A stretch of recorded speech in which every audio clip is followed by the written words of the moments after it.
I'm going to do it this time. It's my turn. Okay, hello everyone, and welcome back to Random Thoughts, episode 78 today. And people are going to think I'm just like a slack-jawed laugher because you cracked a joke just before you started. Okay, let's start again. Welcome to episode 78, everyone. Today we want to talk about hormones and neurotransmitters. And I suppose we should start with the difference. Yes. Okay. So the difference is a neurotransmitter is created by neurons and plays a role in the nervous system, so in the brain, typically. So serotonin is a neurotransmitter. Now, a hormone occurs by the endocrine system, so it belongs to the endocrine system as opposed to the nervous system. So testosterone is therefore a hormone. It's a bit semantic because they sort of have a bit of a play. Interaction. They sort of roll into each other a bit, but it's usually through a knock-on. So a neurotransmitter will knock into an effect on an endocrine something or other. Yeah. But we're going to talk more about neurotransmitters today and some of the big ones. I think, and it's a nice flow on from what we were talking last time about the exercise and the cognitive emotional benefits of exercise and how you feel. And particularly fitness-based stuff, improving your aerobic and anaerobic capacity. Yeah. And lately I've been much more aware of just how ruled we are by our neurotransmitters. Every time I see someone in a phone, I'm like, look at that dopamine addict. Yeah. Because you know that dopamine, that the way dopamine. So dopamine is one of the main neurotransmitters, and it's set up as a pleasure and reward system that was probably in terms of its evolutionary origin was all about if you saw a prey that you were chasing, if you saw it in a distance and you're like, I've nearly got that, you get a little surge of, I feel good because I've nearly got that. I'm so close. I'm gonna get that animal and then I'm gonna get to eat it. And the people that responded to seeing their progress and were very sensitive to that would be more likely to continue chasing, and therefore more likely to catch and eat that animal, therefore more likely to survive. Yeah. And so that you map that out over years, and all of a sudden you've got people that get that good feeling about progress. So dopamine is it makes you feel good. You get it from chocolate, love, hugs, ticking a box, crossing things out off your to-do list. Yep. You like to cross out. I'm a crosser because once it's crossed out, it's gone. It's done. Ticking, it's kind of like I can still read it. I don't want to be able to read it. Just get rid of it.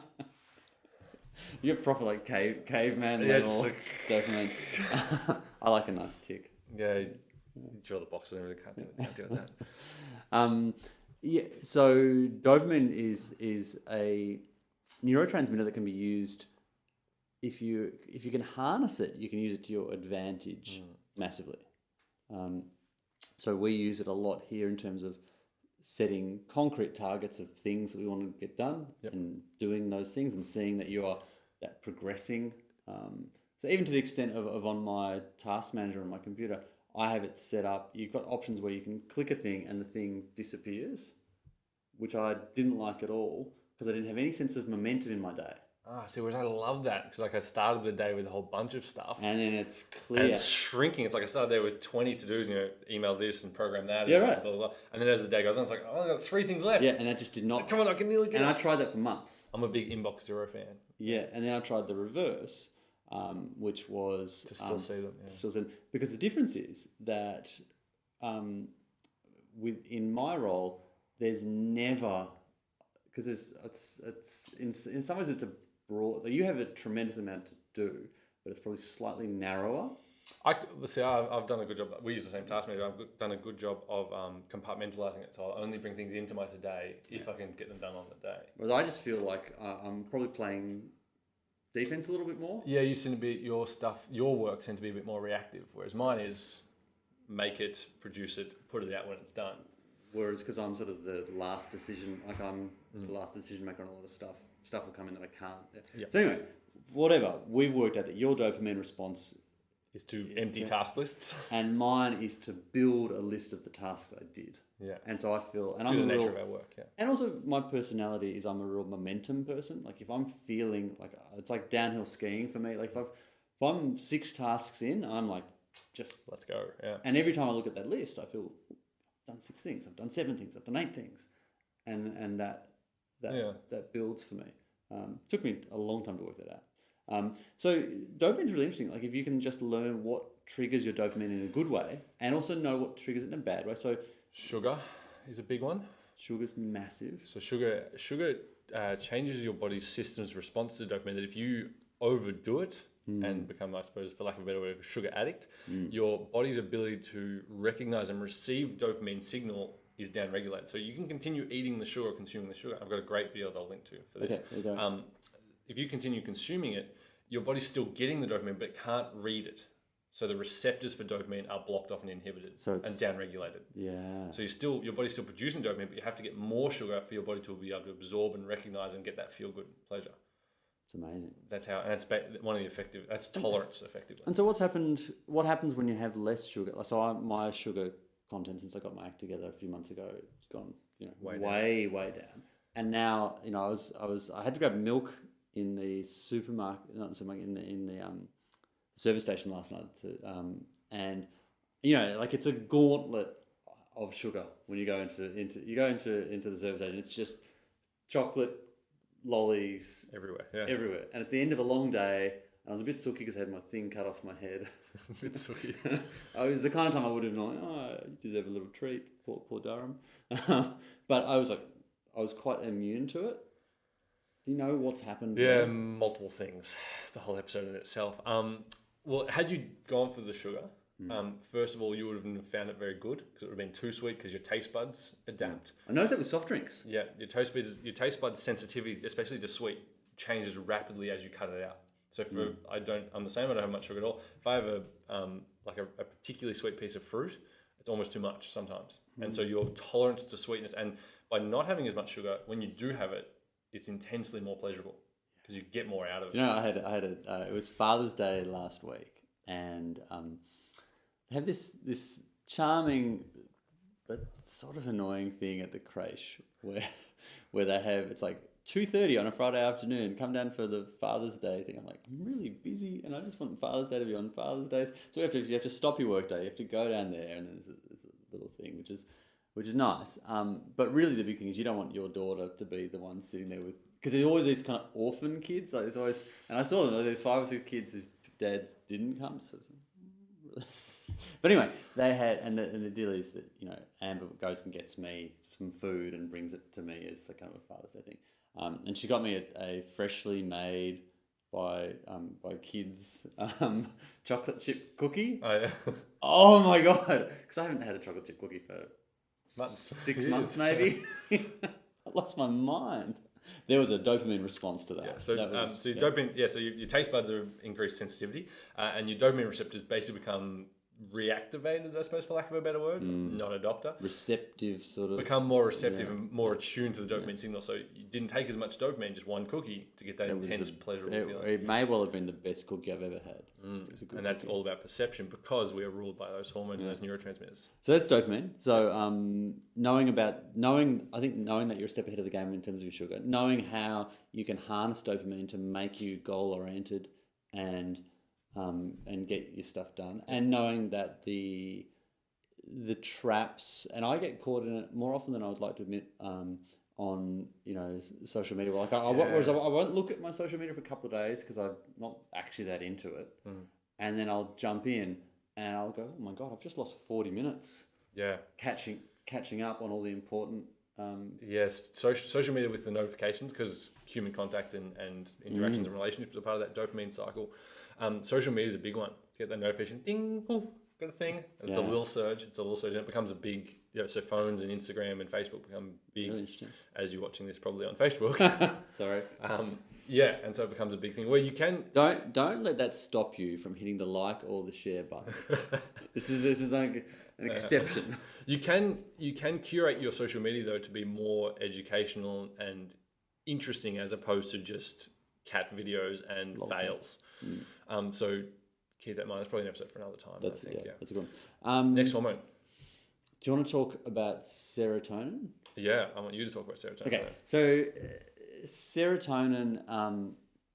So if dopamine is getting that immediate feel good of you've accomplished something, serotonin is more like that sort of prestige, that feeling of proudness, of achievement.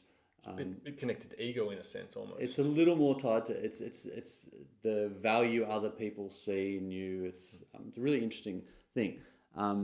You can get a serotonin surge by wearing a brand that you think is cool. It actually makes you feel better about yourself. Your new Nike Kicks are doing that job, yeah, for sure. Yeah. And what I find really interesting about that is the interplay of effects, where you can feel good about the way you've done a thing, or the way you've set something up, or the brand that you're wearing, or whatever.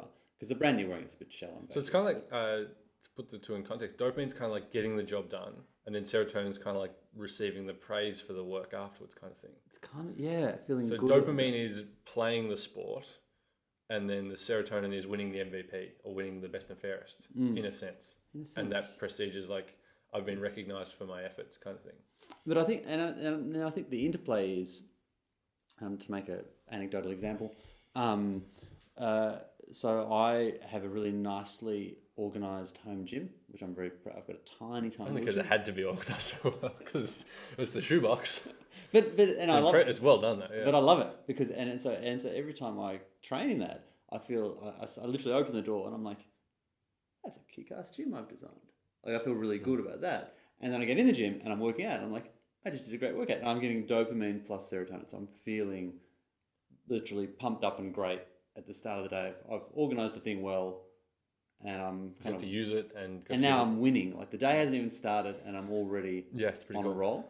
So serotonin's, again, but it's knowing how to manipulate that in positive ways, I think is one life skill. Yep. So having, sounds ridiculous, but like having a well-organised training clothes drawer. Like I've got my stuff and I literally have all well organised and I just go, bang, I'm off. And I feel good about that. And as I pack it away at night, I feel good about that. And so there's that interplay with the dopamine. I wonder, hypothetical, no idea the answer. You're a very clean and organised person, quite meticulous. You like your tick boxes as opposed to your crossing it out things. Yeah. I wonder if that applies to people who place less emphasis on order and arrangement and things Maybe not. like that. They So might. It might be a very specific So thing. That might be actually be a point of stress, which might bring up our third hormone, cortisol. Oh, nice segue. It's not a segue there yet because I've got one more thing I want to say about serotonin. Yeah, so that what works for me, what makes me feel good about my serotonin, being tidy and having things well structured, I feel good when I have done something strategic. If I've sat down and worked out, okay, here's the problem, here's how I can set up the game for me to win that game all the time, then that makes me feel like a winner. I think fundamentally, deep inside, you feel like, you know, and crack the code kind of thing, yeah. Yeah, I like cracking the code. Yeah. That might not be for everyone though. Other people might. Is my question, yeah. So Yeah. the thing that, sorry, before we go on to cortisol, the thing I wanted to mention about serotonin is it's 80% of it is produced in your gut. Yes. Oh. In your stomach. And so that means your talk about that. your gut health and your nutrition play a vital role in how much serotonin your body has access to and your brain has access to. And to tie it back to the sugar, if you're having heaps of sugar, your body has an inflammatory response to the sugar, and the precursor to serotonin, tryptophan, is too busy dealing with the glucose. Dealing with the inflammation, I think, in the glucose. Well, glucose is inflammatory. So having excess glucose in your bloodstream is inflammatory. Yeah, Yeah. That's why diabetics have to be so tightly regulated, because otherwise it creates systemic inflammation. So interesting. So that sugar thing means that you've now got less serotonin available for the feeling good in your head.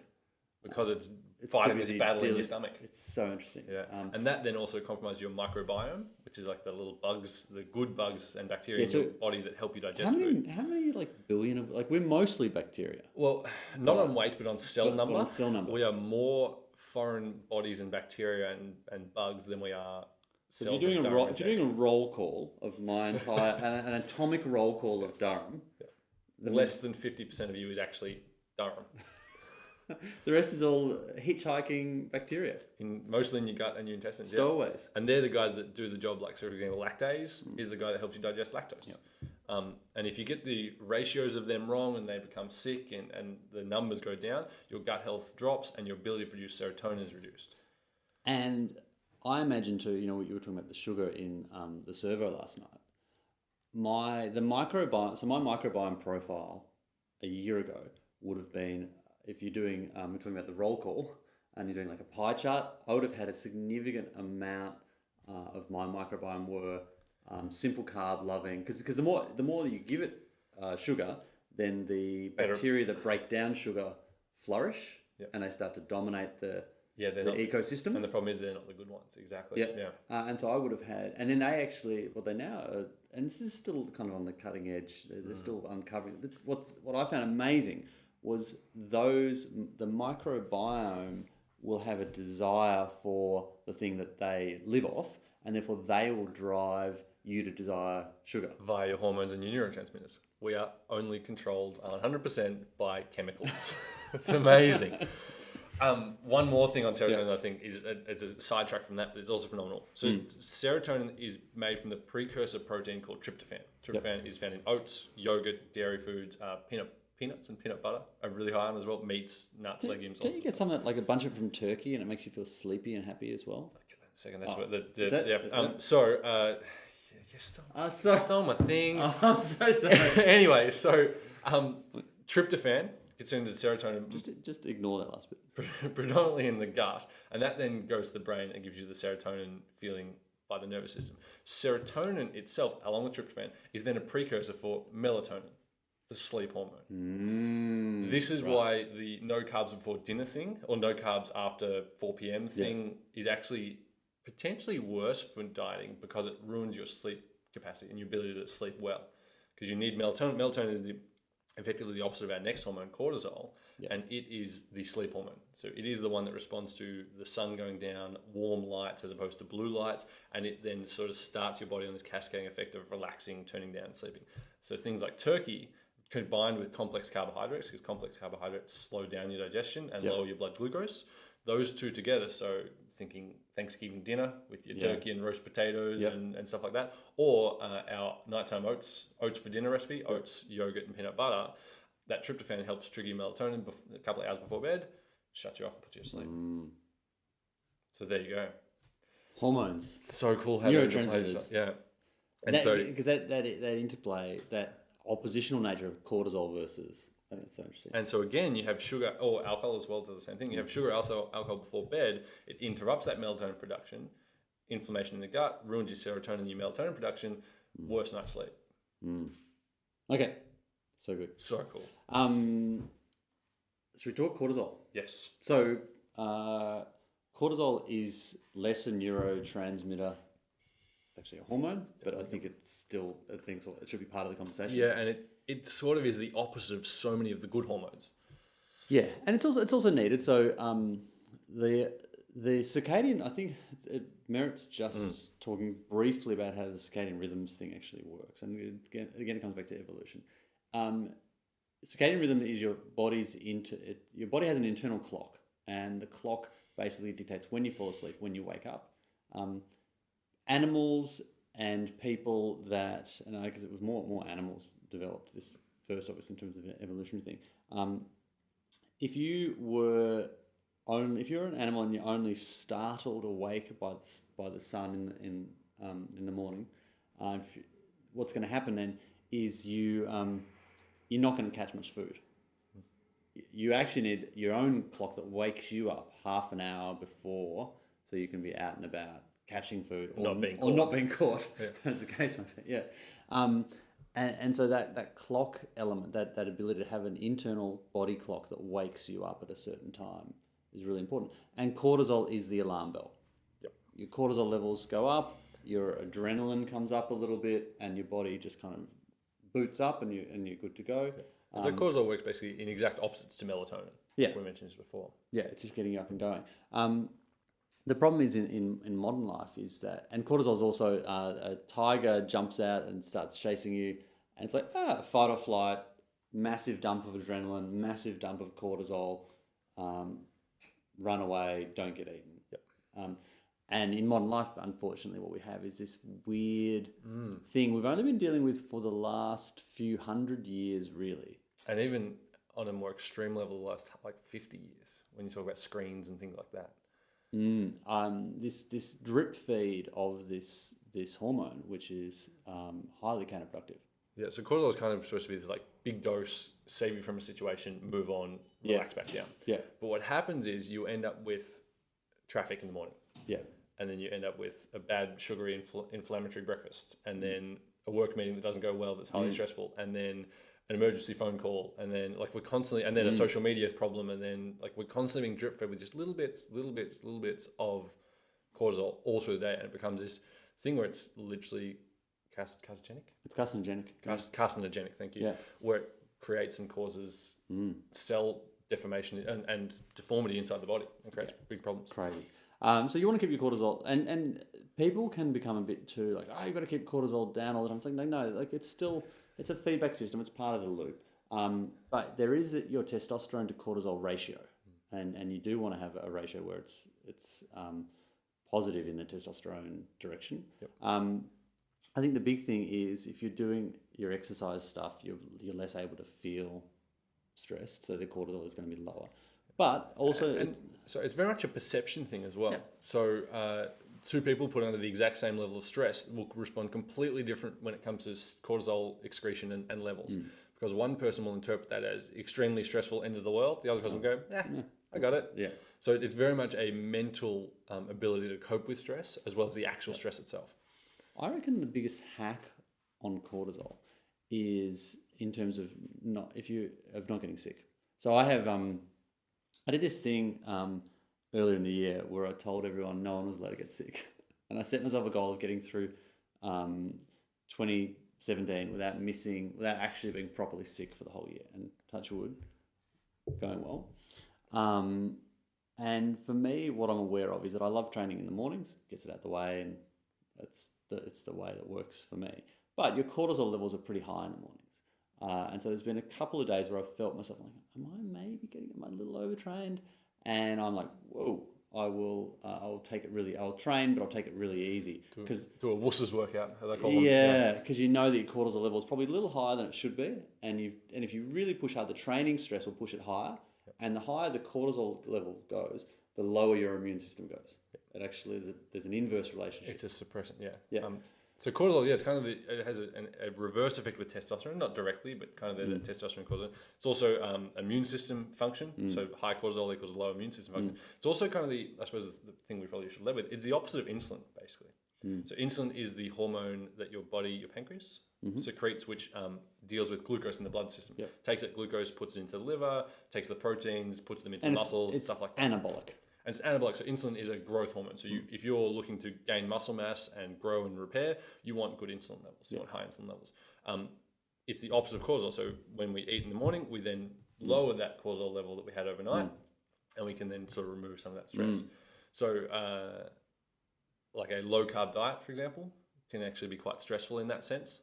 If you're not getting enough insulin producing things like glucose and starchy vegetables and low GI carbs, you can have that high cortisol level chronically, which can then influence your immune system and then also influence your testosterone cortisol ratio.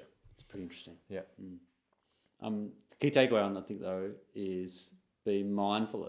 If you can notice if you can work out, I reckon my cortisol is probably a bit high right now, and do things to reduce it. Even as simple as like a little bit of breathing, that will actually bring it down. Yeah, lying on your back, hands on your belly. And slow controlled breathing like that. Yeah, really interesting.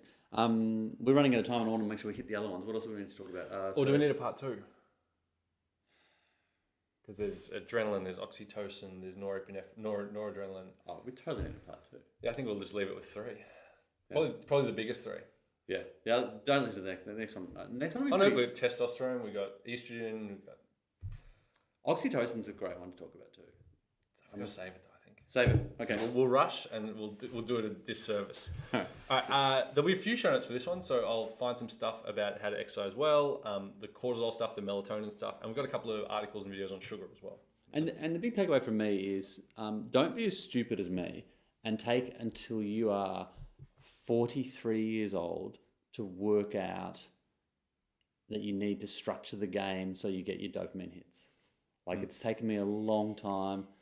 I think I've been really fortunate to be around you because you are very good at that, and there's many things I've mentored you on, but one that you've definitely mentored me on by example is that setting up the game to win in terms of closing loops and getting stuff done. Yeah, don't wait till you're 43. So sit down, work out what works for you, and be experimental. Like I experimented with the inbox zero way, and it just didn't work. And I flipped it the other way, and I was like, this is a revelation. But I should have done that experiment ages ago. A weekend, yeah, not a month in. Yeah. You know, so experiment. Try and work out what pushes your buttons. What pushes your buttons to move you in the right direction that actually ultimately makes you really happy. The end. Nice, Darren. Profound? Yeah, it was great.